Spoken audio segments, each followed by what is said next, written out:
Hello guys, welcome to my channel. The Less is More. So today we will discuss an editorial from the Hindu, and the topic is about the constitutional post in our Constitution of India. So the title of the editorial is a reminder about unfettered and unrestricted constitutional posts. So let's start the editorial. Two recent comments of the Supreme Court of India will have direct bearing on the concept of the independence of various constitutional authorities in India. So, recent comments from the Supreme Court have direct bearing on the independence of various constitutional authorities in India. In hearing of the Sena versus Sena case, the court expressed its serious concern over the active role being played by governors in state policy, observing that governors becoming part of political process is disconcerting. So the Supreme Court is saying that the active role being played by the governors in state politics is disconcerting, and earlier taking an important step in ensuring independence of Election Commission of India.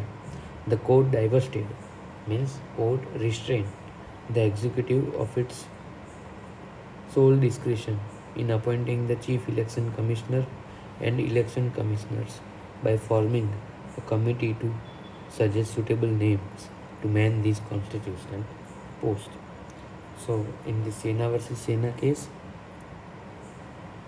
the court has said that the active role of governor is disconcerting in state politics. And the another comment by the Supreme Court is it has divested the executive of its sole discretion in appointing the chief election commission and election commissioners, and suggest that there should be a committee to suggest suitable names for the constitutional post of election commission. What is the need for independent institution? Why there is a need for independent institution? A democracy requires a system of checks and balance to prevent what arbitrary use of power by the elected government of the day. India's democracy provides for various constitutional authorities such as Public Service Commission, Comptroller and Auditor General, ECI, Finance Commission, National Commission for Scheduled Caste, National Commission for Scheduled Tribes and Backward Classes, etc. The Constituent Assembly of India had recognized the need for such independent institution to regulate sectors of national importance, right, without any executive interference. So, Constituent Assembly wanted that there should be independent institution to regulate sectors of national importance without any executive interference. It is necessary that such constitutional bodies are provided with complete independence to enable them to function without fear and fear or favor in the large interest of the nation. It is toward this concept of clothing them with independence that the Constitution provides for the manner in which individuals heading these institutions are to be appointed. So, why there is a need? There is a need to regulate sectors of national importance. Second, to enable them to function without fear or favor in the larger interest of the nation. Hence, Constitution provides for the manner in which individuals heading to these institutions are to be appointed. An essential attribute of independence is about not being influenced by any vested interest and ability to withstand pressure from the executive. What is the essential attribute of independence? that not being influenced by any vested interest. So, and the ability to withstand pressure from the executive. While empowering the President of India to appoint all constitutional authorities, the constitution makers had kept in mind those institutions whose independence is of paramount importance to the country and the manner in which the independence of these authorities could be safeguarded from the whims of the executive. So, constitution maker had kept in mind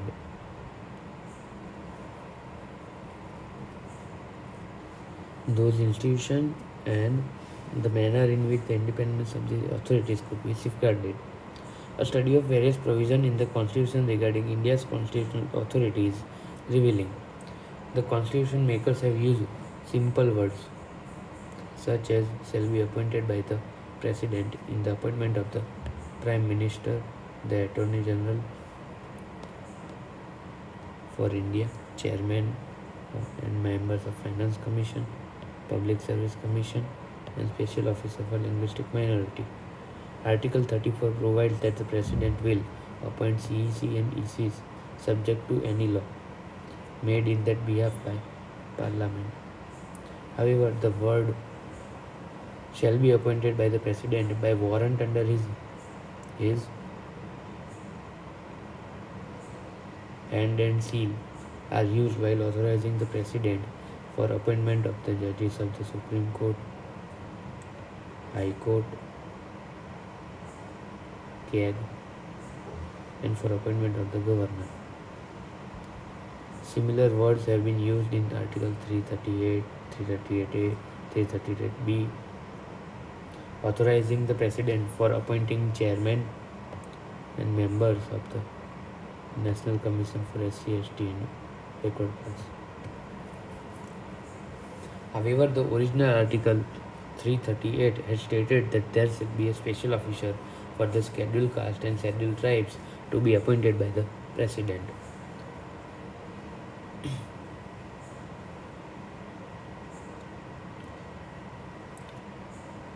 So, for appointment of judges of Supreme Court, High Court, CAG, and Governor, and 3 commission, right? So, the appointment shall be appointed by the President by warrant under his hand and seal. And in the case of Election Commission, the court has suggested forming a selection committee. So this is how the independence of the institution, this constitutional post or the institution, has been safeguarded. The Supreme Court has held in N. Gopalaswamy and ORS versus the Union of India that the President act on the aid and advice of the Council of Ministers with the Prime Minister as the head in all matters which vest in the executive.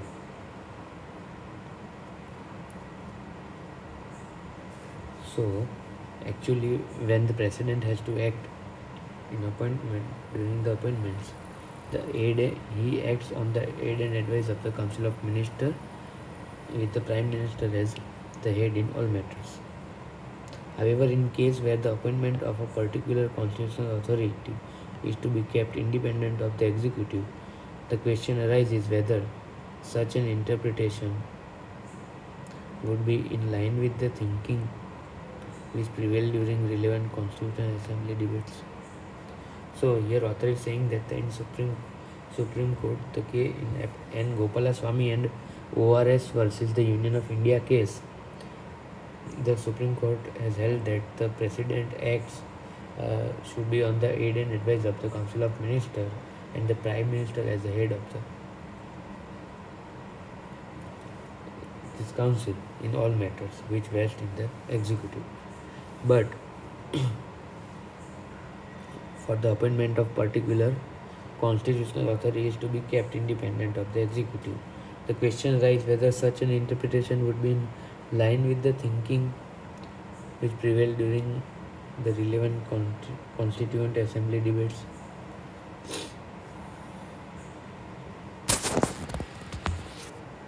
So this interpretation raises the question that whether these kind of thinking it is in the line it is in line with the thinking which prevailed during the relevant constitution assembly debates.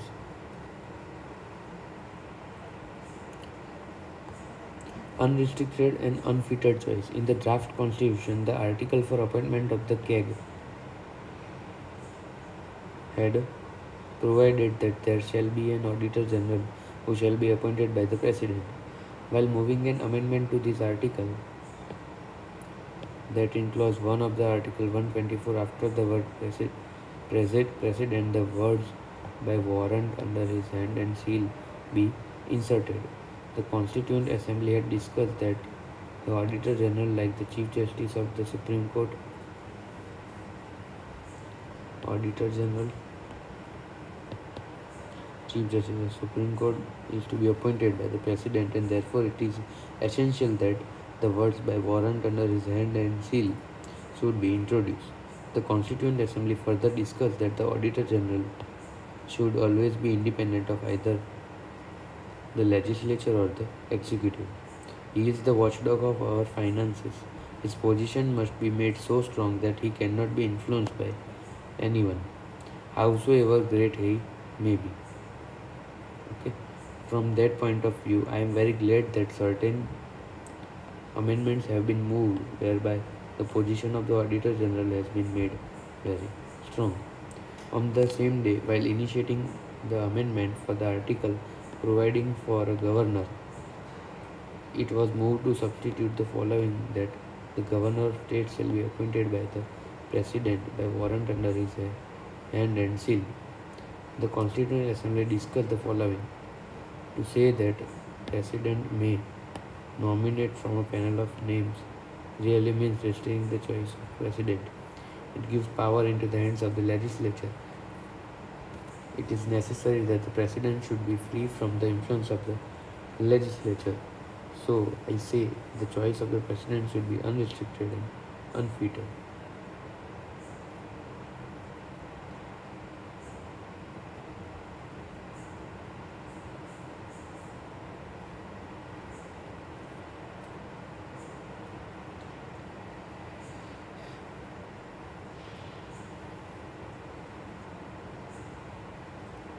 Both amendments were passed.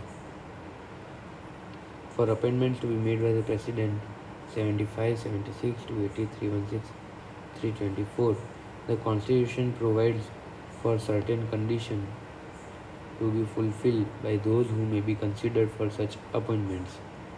In these articles, the words used are to be appointed by the President, and as such, the President must act on the advice of the Prime Minister after ensuring that the requisite qualifications are fulfilled. So, for 75 and 76, this is the article for, let me check, 280 is for Finance Commission, 316 is for Public Service Commission, and 324 is for Election Commission.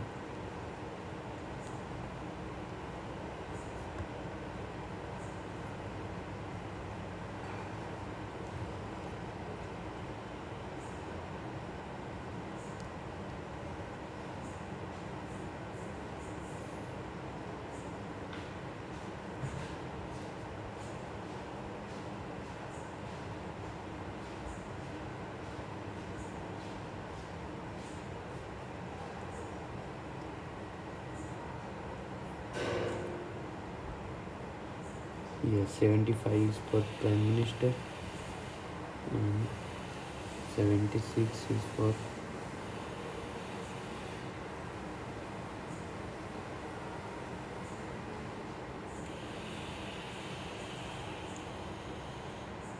Attorney General.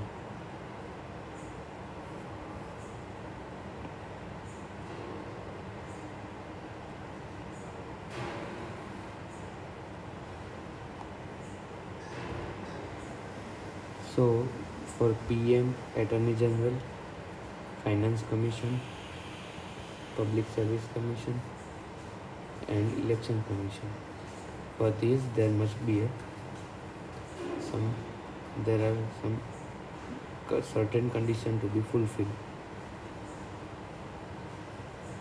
But for judges of Supreme Court, High Court, CAG, there is don't confuse with CAG and Attorney General.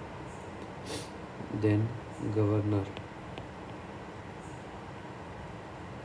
Then National Commission for SC, ST and backward class. So for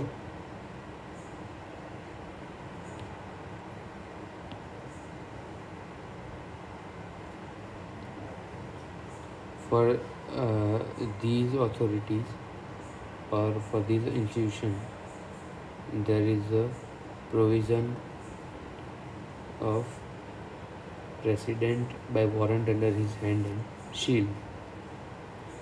Whereas for PM, Attorney General, Finance Commission, Public Service Commission and Election Commission, the President must act on the advice of the Prime Minister.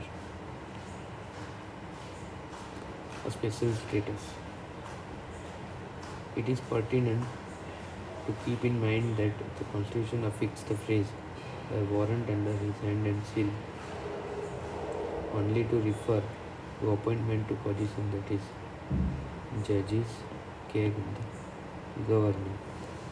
Judges, CAG, governor, where it assigns a special status to distinguish them from other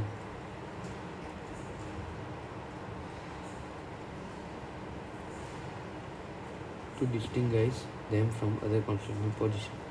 Constitutional authorities such as the judges of Supreme Court, High Court and CAG are to be kept free from political or executive pressure, whereas appointment of the judges and the ECs have been made free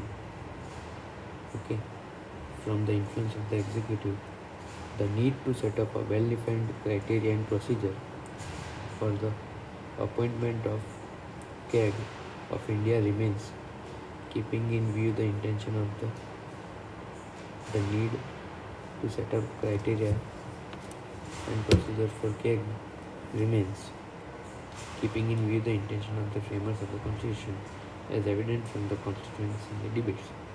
The process of selecting a person to be appointed as the CAG of India should begin by appointing a committee consisting of the Speaker of Lok Sabha, Chief Justice of India and Chairman of the Public Account Committee to shortlist names to be considered for appointment as the CAG of India, and a panel of 3 names should be forwarded to the President for him to make the final selection as in Article 140 of the Constitution of India. So in the conclusion, the author is saying that the process of selecting the person to be appointed as CAG of India should begin by appointing a committee comprising of or consisting of Speaker of Lok Sabha, Chairman of Public Account Committee and judges of High Court or the Chief Justice of India to shortlist the name to be considered for appointment as the CAG of India, and the panel of 3 such members should be forwarded to the President for him to make the final selection, as in Article 148 of the Constitution of India. So in this article, the author has said that there are 2 recent comments by the Supreme Court on the independence of this institution, why there is a need for this kind of institution. It is regulate sectors of national importance and provide them complete independence to enable them to function without fear or favor in the larger interest.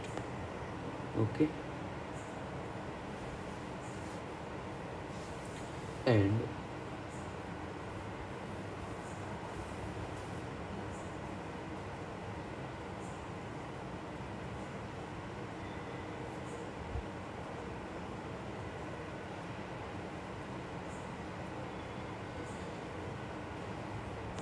And the author is saying that which per, uh, the chairman of which institution would be appointed by the president.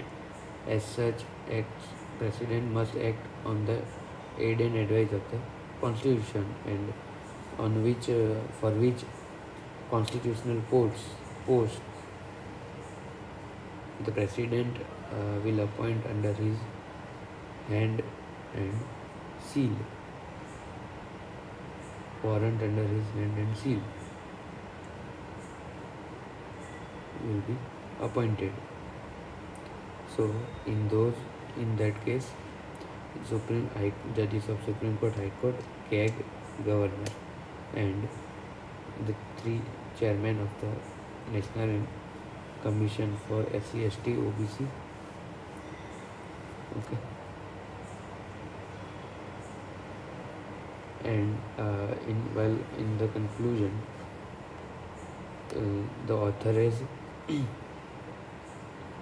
suggested a process for selecting the CAG of India by considering the selection committee of Speaker of Lok Sabha, Chief Justice of India, and Chairman of Public Account Committee to nominate 3 names. Okay. A panel of 3 names, and will be forwarded to President. Okay. To make the final selection. So this was all for today, guys.